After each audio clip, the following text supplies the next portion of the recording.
Well, let's do a review. Emily Hicks. She started out as doing bakery and making custom cakes. Eventually wanted to start branching out and doing custom cake balls after a job in Austin.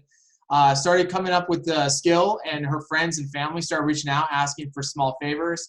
Eventually, she started kind of having this side hustle of making more cake balls, and it's got enough revenue to the point where it made sense to go all in. And so she transitioned from her job at Albertsons after speaking with her bosses the whole time, so that was great. Transitions to a full-time job.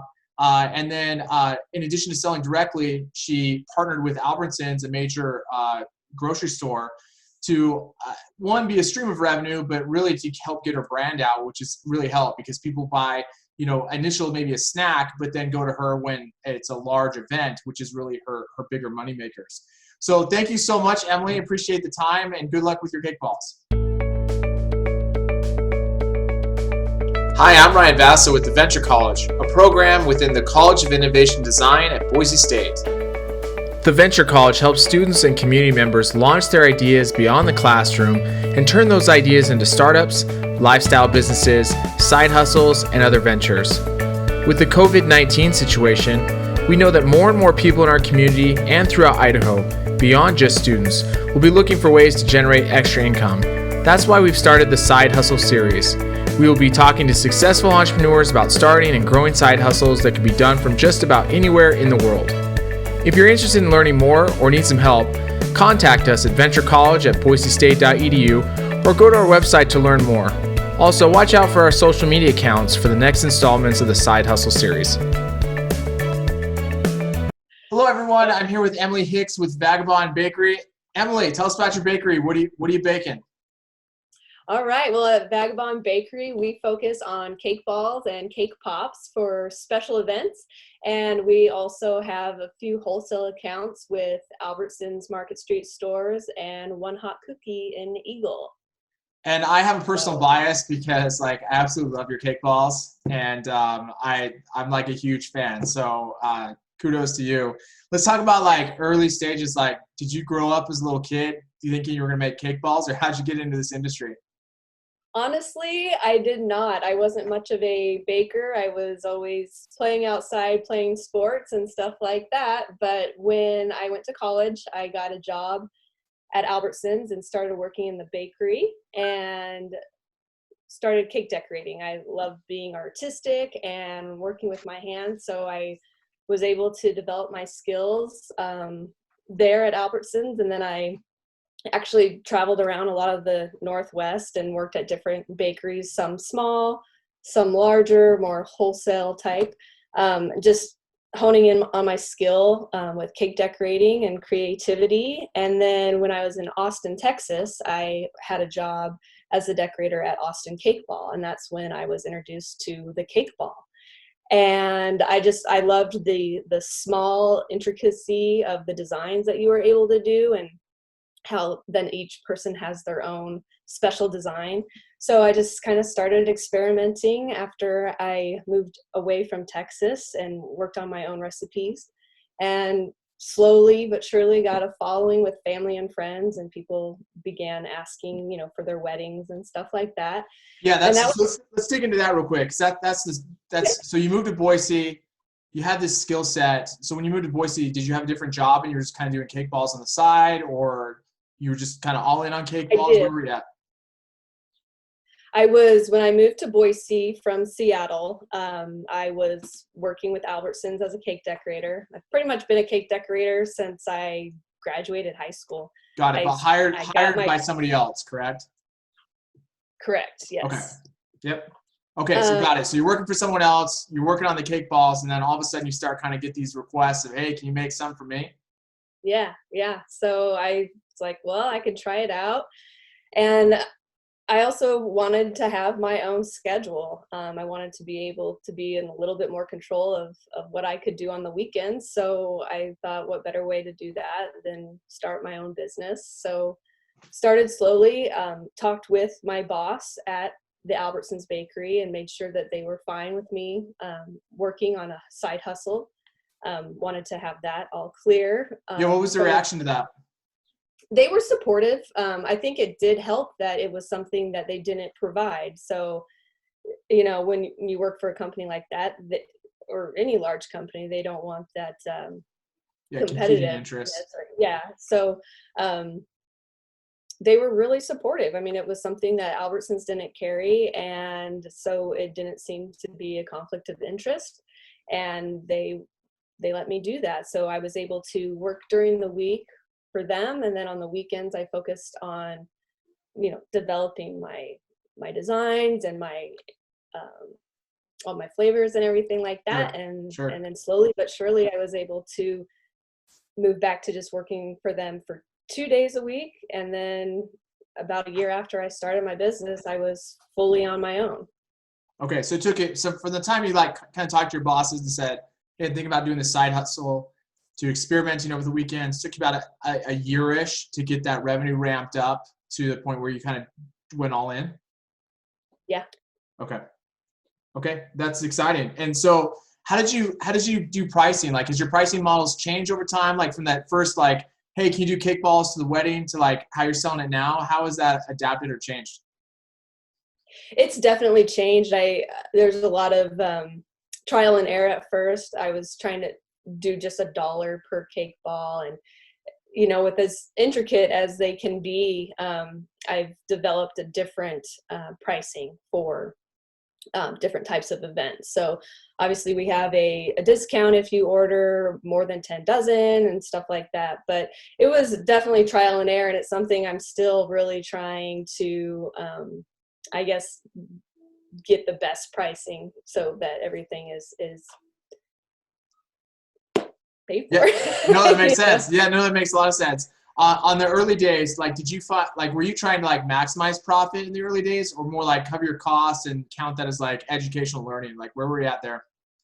It was definitely educational learning, covering my costs, making sure I was, you know, being able to pay my rent at the commissary kitchen that I was using, and paying for my ingredients. And that was pretty much it. And I knew that with time and patience, it would all kind of come together. You know, the more orders, the more profit, that kind of deal. So Sure. And I'm not in the food space. Like, what walk us through, like, what are the requirements? Like, obviously, you know, I have a daughter that could sell lemonade on the side of the street, but like, to be a legit making cake balls, what's required? it's a long list, so I'm sure I'll miss a few things. But Sure. the first and most important thing was to find a place in which to make my product, Okay. an FDA approved kitchen. So I was lucky enough that my aunt is a caterer and she had access to a kitchen. And so she was able to introduce me to her business partner and get me into a kitchen fairly quickly. A lot of times you have to be on a waiting list at the health department before you can figure something out. So there's a lot of strict rules now, especially if you're going to be in the wholesale space. So had I not gone the wholesale route and selling my product to Albertsons, it would have been a little bit less of a cost, and I could have done it out of my home because they do have the cottage laws that people can qualify for. So Okay, so just to clarify on that, like, if I wanted to make Ryan's brownies, Mm-hmm. and I'm not selling to something like Albertsons or a big place, I'm just selling it direct to consumer. I can do that out of my own kitchen.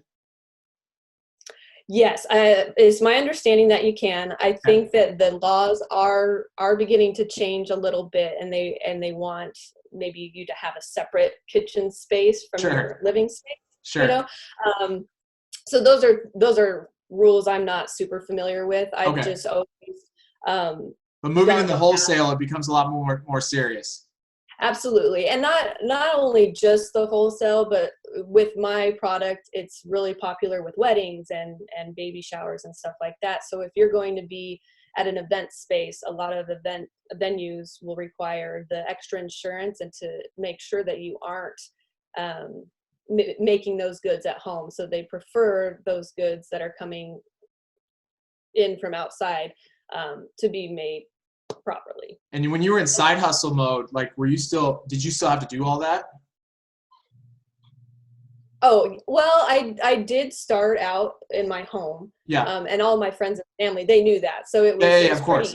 Yeah. Because it's just like a friends and family thing. At what point did you make that transition of like, oh, I got to start getting insurance, or, oh, I got to start doing commercial It kitchen? was it was actually my sister-in-law's baby shower for my niece Oyana, and the venue was Crane Creek, I think.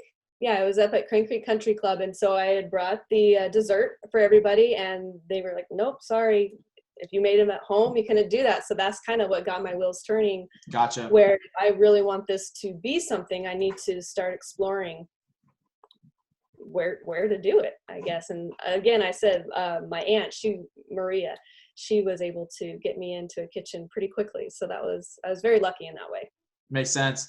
Yeah. Let's take a minute just to talk about like the wholesale route. So you formed a partnership with Albertsons to be able to sell your cake balls. So two questions. One, do you sell it as like Vagabond Bakery's cake balls, or do they like white label it where it looks like it's Albertsons? And then second question is, how long did that process take from like initial discussions to actually in the store selling? So I sell them as Vagabond Bakery cake balls. The reason I asked Albertsons for a meeting to taste my cake balls and everything was with these Market Street stores that they opened up in the Treasure Valley. They're more of a, well, I don't want to say like Whole Foods, but they're kind of a unique boutique type Yeah, store. And they were really trying to gear towards local businesses and help businesses. So I figured what better time than to kind of use it as a marketing tool. And so that was the best way I saw, and a very quick way with all the hype of the new store to get my product onto the shelves and get people aware of what Vagabond Bakery really is and how good it is. yeah. So that makes sense. So I'll kind of repeat what I heard.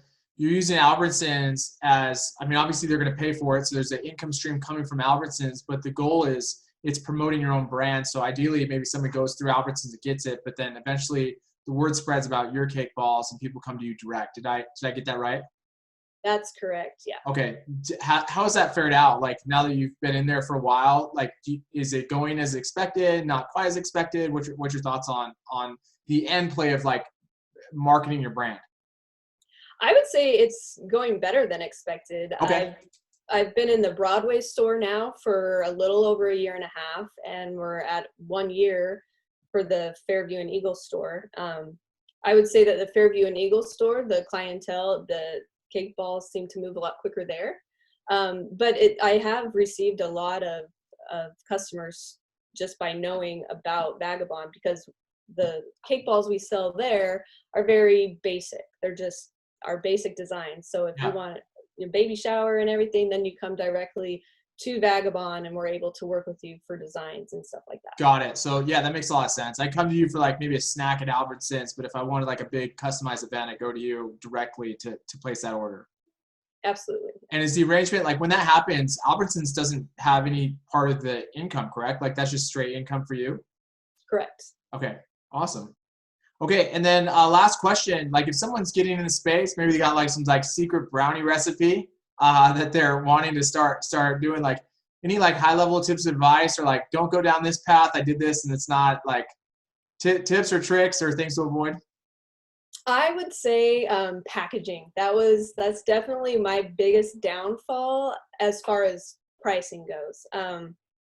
However, it's a catch-22 because I feel like the packaging that I do use at Albertsons, it's nice enough to where people see it. It could be a gift for somebody, a really quick, like, it's a nice box. So it's worth spending the extra money for it, but maybe at the beginning of my start, I should have gone a little bit more plastic, All perhaps.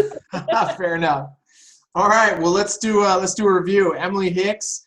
She started out as doing bakery and making custom cakes. Eventually wanted to start branching out and doing custom cake balls after a job in Austin. Started coming up with the skill, and her friends and family started reaching out asking for small favors.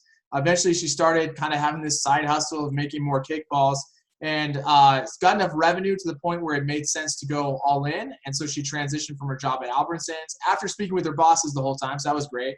Transitions to a full-time job. And then in addition to selling directly, she partnered with Albertsons, a major grocery store, to one, be a stream of revenue, but really to help get her brand out, which is really helped because people buy, initial maybe a snack, but then go to her when it's a large event, which is really her bigger money makers. So thank you so much, Emily. Appreciate the time and good luck with your cake balls. Thanks for listening. While you're waiting for the next episode, feel free to contact us or follow us on social media.